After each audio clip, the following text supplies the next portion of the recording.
What's up, everybody? It's your favorite smushy face favorite nerd, and today we are looking at the Planet-X Star Saber, styled after the IDW take. This is on loan to me from Mr. Joel, who I greatly appreciate, and sent me a comparison piece that at first threw me for a loop, as I'm sure he saw on the first impressions on Patreon.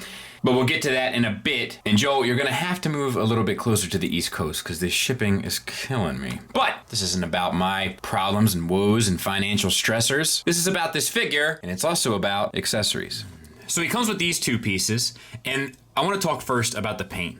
Gold paint, red paint, silver paint, metallic blue paint, and this I think might just be Fleck plastic, but it's hard to tell. Either way, they look great. And then we had the gray on the underside, quite nicely decoed. They'll peg in using this system here on the sides of his backpack, and it's a tight little fit. He also comes with his arm shield, and once again, some nice deco, just the white paint mainly, and then the translucent plastic for the windshield. And that'll tab in to either shoulder, which is your prerogative. It can also attach to his back by using this little hook and sitting on there. But at this point, he's really just a star. In order to be a Star Saber, we're gonna need the Saber, which has a nice chrome blade on it, and then silver paint down here and gold paint as well. Quite nice. Plugs into his hand using the typical kind of masterpiece styling with a slot in the weapon and a kind of peggish style tab on the hand, and then you just wrap the fingers around. He also comes with the Breastmaster gimmick, so you just raise this piece up, raise this piece up. This tool that I'm using is called a spudger. I got it on Amazon, or you can get it on Amazon. I actually got it from the Roma Collector's Rock Box. And then you can remove this piece entirely. Transforming this guy is pretty simple. I guess it's not a Breastmaster in the traditional sense, is it? Because it's like the exosuit or whatever, or it's like a suit inside the suit. Blah, blah, blah. So bring this down, rotate the knees 180, fold the feet up. Then you can bring the arms down, open up the chest, bring the head up, close the chest. And I think it's pretty well done, honestly, for what it is and for its size and everything. You have silver paint on the face and gold metallic paint for the eyes, and you get the head swivel. Now, this whole backpack will push out a bit. It's really tight, but you will get some wiggle room in there. You need it anyway, but once you have it out, it will help with the shoulders. The shoulders are on ball pegs, and you can hinge them up. They start bumping into each other unless you get the arms straight out, but it'll help with getting the forward motion. Then you have a double jointed elbow, and is that a bicep swivel? No, I was gonna say I didn't think it did. So you have a double jointed elbow, which gets you a great range. But the swivel is down at the forearm part, so the only thing it really acts as is a wrist swivel, not a bicep swivel. And then we have some gold paint here and on the shoulders, and then some white paint there. And then same for the other side. You do get a waist swivel, so that's nice. And then these hip skirts will flip up for ball pegs, T-jointed ball pegs, which gets you forward, no problem.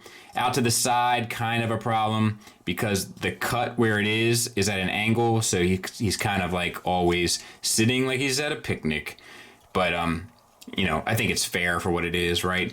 So you don't get a thigh swivel per se, but you do get it at the knee, which is a ball peg that also gets you a bend of 90 degrees, and then you have an ankle rocker down here. So fair articulation. I don't think that you would expect anything more. Being for, you know, as though what it is, I think it's pretty well done ultimately. Transform it into the ship. You want to open up the chest, slide the head down, close the chest back up. Careful not to close the backpack back up because you do need that extra bit of space. Bring the arms up 90 degrees. Then rotate the elbows up 90 degrees. Fold them to the side 90 degrees, and then bring the shoulder up and spin the arm around so that the gold nuggets, as it were, are facing the front of the body. And then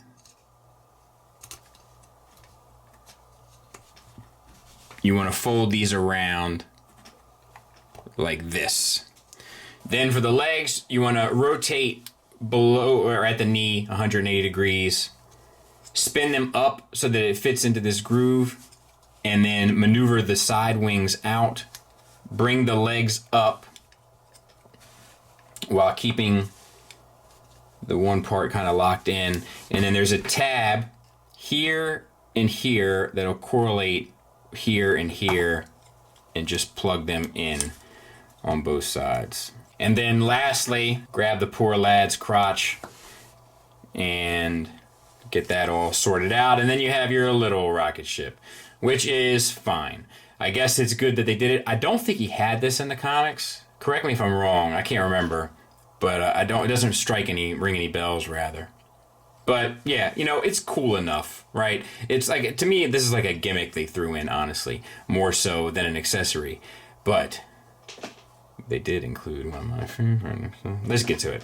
And lastly, he comes with some screw covers, which the instructions don't show you where they go, but he has a lot of places with screws, so I would just use them as you see fit. An alternate faceplate, and a couple screws, and my favorite accessory in the world, a third-party tiny little screwdriver. All right, let's talk about the figure. Now, I'm leaving these on because I think it's important to understand how he articulates with these bits on. I took the shield off and the sword, obviously. All right, so we'll start with the head. So one thing you'll notice pretty early is that there's a lot of paint on this guy. They didn't hold back on that, and that works really well. So the head is on a ball peg. You can get up to there, which is good. Down, not so great. And then the side to side, you kind of got to go up and over these shoulder bits if you want to go 90 degrees, but who would want to go 90 degrees, right? The one thing we got to talk about with this head, though, buddy, is these eyes. Why are they so close together? Come on, man.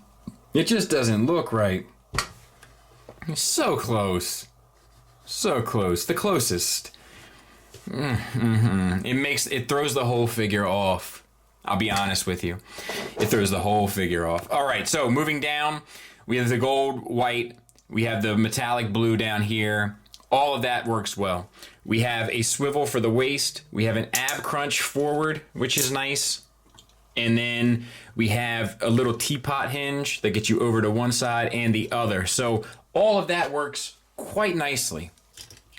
The shoulders, there's a lot going on here.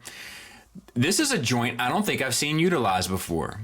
So it's a universal, it's a ratcheted universal that sits here, and it has a hinge at one side of the base. That gets you a butterfly joint forward, which is nice. Nothing, oh, and then it has a little hinge inside for an extra bit. So using both, you get all the way forward, and using one, you can kind of get it back a taste. That's quite nicely done. I dig it. Outward, it's hinged up inside of the chest as well. That will get you pretty much 90 degrees out. Actually, it does. And a swivel around. Now, you kind of got to move it around these cylindrical pieces unless you want to move them out of the way, kind of get your arm where you want it, and then see what you can get to move it back. So there's workarounds for it. I think it's good enough. I think they did the best they could, and I think they deserve full credit for it. Beautiful red paint, red metallic. Red paint on the shoulder as well. All of that looks great. Red paint down here and blue paint here. We have a bicep swivel, little tight. We have an elbow that gets you 90 degrees. We have a wrist swivel. Thumb is on a ball peg. Fingers are individually articulated on a base pin knuckle and then have a secondary hinge. The one issue with these is they're not designed to go fully straight. So like the first two knuckles are sculpted at a bend. It didn't need to be that way, and as a result, you can really only do typewriter fingers, which is a bit of a bummer. The wrist also hinge out, which is nice. All right. Blue plastic, I believe, and then metallic blue paint here, silver paint there. It's a good looking figure, deco-wise. Like they threw everything they had at it. All right, same for the other side.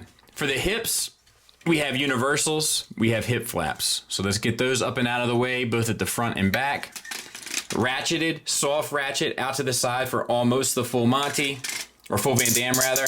Hard ratchets forward and back for the full Van Damme.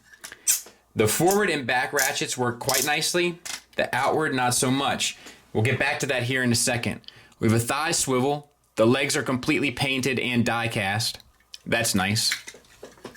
We have a double jointed knee with the full run. And then we have some metallic blue paint down here. We have this translucent blue, metallic blue, gold, silver on the inside. The ankles tilt up, tilt down, and rocker at a cut joint that gets you the full range. So that's beautifully done. And then the heel spurs also hinge so you can get a little extra support should you need it. So articulation wise, it's all in there, which is nice. The problem is, it's the build and hardware. So there's soft ratchets up in here. There's soft ratchets here. There's soft, it's not even a ratchet, is it? Here and here. Soft ratchet on the ab crunch.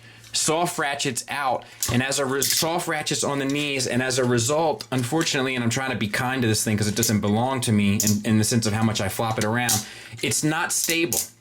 It's not a stable robot. Now, you can get it posed and you'll be fine, but I'll tell you, I've got some pretty good poses on this thing that you'll see at the final thoughts. And they're not easy to do, and he's not easy to stay stable while doing them because he's just kind of floppy. It's been somewhat challenging just to get him to stand straight and kind of look okay. Because he constantly, like, these bits want to flop to one side. The fact that they're ratchets, you have you can't utilize the space between the teeth, obviously. So yeah, there's just problematic issues regarding the build and the stability thereof. Size comparison wise, there it is with Deathsaurus from Planet-X as well. Now this is his Deathsaurus, and there's kind of been some alterations made, as you can see, with the kit and all that. And he sent it to me to review it. I don't think I am, because I don't have enough of a connection or care about the changes. Like, this is intended to make it more from the cartoon, whereas the only connection I have to the character really is from IDW, so I don't feel like I can give it a fair shake. But there it is, and I mean, I think they size fairly well with one another. Now there it is in alt mode, that's mine, so hopefully that helps as well. Now there it is with the MP sitting on the KFC boots, so it's not exactly fair, but that should hopefully give you some sort of an idea as well.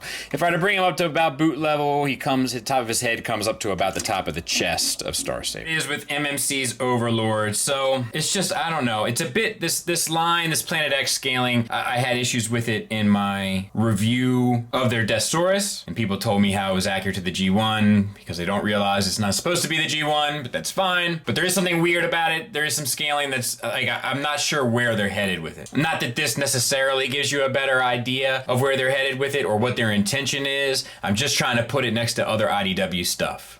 Let's get him transformed. So collapse the forearm up, rotate the shoulders out so that the underside where the screws are for the shoulders are facing you. And we'll do that again. Collapse and face the shoulders out towards you. Turn the head 180. Also, you want to push in these two ears. The instructions are a little tricky because it makes it look like you're supposed to fold them forward, but you just slide them in. For the leg, we're gonna bring it out, rotate it inwards.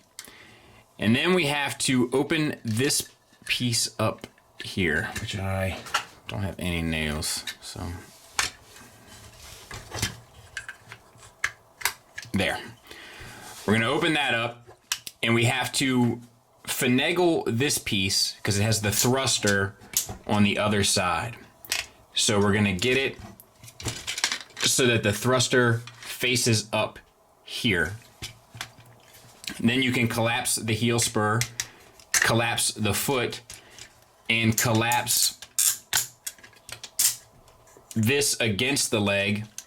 When you do so, if you've done it correctly, the hand should line up in this little cavity there, which I'll have to sort out here in a minute. And then the back part will line up, and I do not have it right. Let's see. There.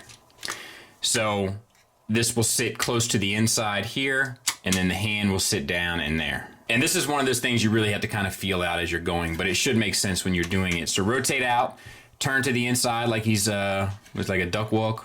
What is it? And then open up pigeon toed. Is that what it's called? Duck walk. What's wrong with me? Open up this piece here.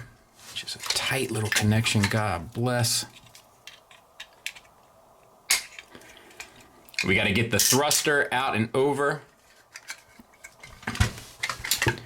We're gonna rotate our heel in and our foot in, and then we're going to collapse this so that these two pieces are lined up together. I'll get it lined up here in a second. And then you just want to line these two pieces up and tab them together, and it's a little tricky to get it just right.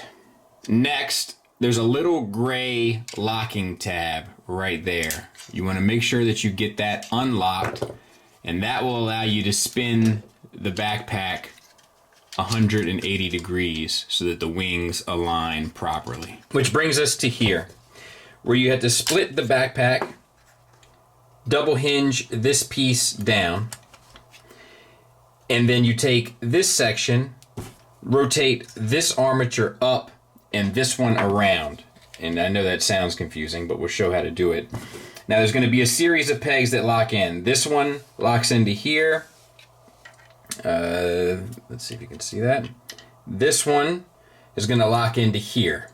And then there might be something, yeah, this one in the back is going to lock into there. So we'll bring that down and around with the clowns from out of town. And I'll get all that pegged in here in a second. The last step that you want to do is bring this piece out, and then this comes down, if you can get it. There you go. And then this folds down on a double arm and pegs into that peg there. I'll get that cleaned up at the end, but that's the steps. So same on this side, fold this piece down, this piece comes down, everything tabs in, this slides out, comes down and plugs in. If you need extra space, which is what it looks like I need here, you just work out this peg here a little bit from where it pegs in when we talked about it with accessories, and then line everything up. Got it all pegged in now. Last thing you want to do is make sure that these wings here are angled up because they collapse. You just want to make sure that they're in line at the top. Lastly, putting on the cockpit, just fold the blue piece over, open up these two red pieces here. The blue pieces should be pretty obvious that they're going to attach there, and then you have to kind of make sure that the head is back at an angle. And it's hard to explain, but you just have to make sure that there's the clearance, and it should be self-explanatory when you're doing it. Peg it into the shoulders, and then close in around it. That piece pops out, I think it's supposed to. And that's it. I'll clean it up, we'll take a look at it. And here it is. And I like it a lot. Rolls like a champ on the landing gear. I think it incorporates well. I think there's a way to keep this all inclusive too, because this thing turns around like one way and the other. Like when I showed you how to latch it on, I think there's a way to just keep it together. I don't know, but then you'd have to take it off to put it up there. I have no clue. It doesn't matter. Or maybe it's just for deco reasons. Yeah, nice paint comes through still. I love the metallic blue. They really knocked that out of the park, like that sky blue. Looks beautiful. Pretty clean underneath. I like that you can keep the breastmaster, so to speak, or whatever in there. All works. I don't have any real issue with this. Translucent windshield up there. And there's not a lot of translucent on this guy, so whatever that sprue was on, like there, and then it's on the side there, it must have been it. But it's a smart use of it, I think. And it works. Let me show you, well, I'll tell you first. In order to get the landing gear away, you just open up, or get it out, I guess, as well. Goodness gracious. There's some tolerance things here that we're going to have to talk about here shortly, but close that up there. And they collapse inside there. And then, of course, you know what time it is, the most important part of any review, tire tracks. Final thoughts-wise, let's start with the negatives. Not that that's anything new, it's usually where we start around, you know why? Because I like to end on a good note. The biggest negative is the build. It's glaring. The use of soft ratchets over hard ratchets does this thing a major disservice. And the reason why it's such a disservice is because it uses good plastics and die cast. So it has significant weight to it. And that weight, unfortunately, does not hold up great with all those soft ratchets. And as a result, you find yourself in this constant balancing act of getting the figure to perform while also remaining remaining stable. It's a huge oversight. It's one that takes away from the enjoyability and overall fun factor of the figure. My other main complaint is the head sculpt, and that's a big one too, because it's the first thing you're supposed to recognize. It's the first thing you're supposed to see. On this channel, I've said before, many times in fact, that you'll find yourself, or at least I do, forgiving an awful lot when it comes to sculpt and detail, proportions and aesthetics, and even paint if they nail that head sculpt. And unfortunately, they didn't do that here. And as a result, you've got a robot whose parents told him, stop doing that cross-eyed effect with your eyes or they're gonna get stuck like that. And he didn't listen, and they got stuck like that. Now the good news is, that's really the only bad I have to say about this thing, but they are significant. But there's plenty of good as well. It's beautifully decoed, beautifully painted. The plastic and die cast feel great and are sculpted well. Speaking of the sculpt, tons of detail. No stone left unturned. The accessories are appropriate, and the articulation is pretty much perfect. And I think it's priced appropriately for what it ultimately is. So there's an awful lot of great stuff here. Unfortunately, the negative elements are awfully negative. So I can't call this one, because there's enough good here where I really want to recommend it, and there's not a whole lot of bad, but unfortunately, the bad is major in my opinion. So I have to leave this one up to you. If you're okay with having to take some great care in posing this thing and getting it to support itself, along with how close the eyes are together, I can pretty much put your mind at ease that the rest of it will perform as well, if not better. If those eyes are gonna bother you, or you're concerned about the weight, I'd have to advise you to pass. But this really comes down to your personal preference. But I want to thank Joel again for letting me take a look at it, and I want to thank you for listening. Thanks for watching. Until next time, take care.